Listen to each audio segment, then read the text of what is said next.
Welcome to Penrose Learning, where we make understanding easy. You begin by preparing. This saves hours later.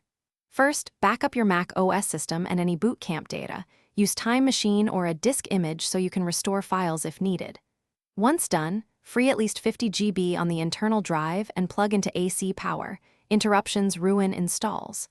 Then download the correct Windows ISO and launch Bootcamp Assistant to create the partition and grab Apple Windows drivers.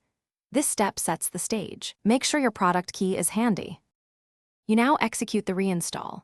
Start Bootcamp Assistant, choose the ISO, and set the partition size. Balance Mac OS needs versus Windows use.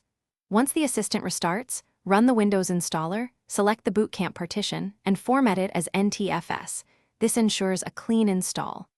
After Windows installs, immediately run the Apple support setup from the USB or mounted image.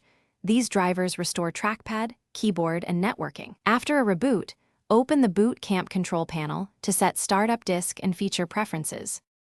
Finish by validating the Windows environment and syncing preferences.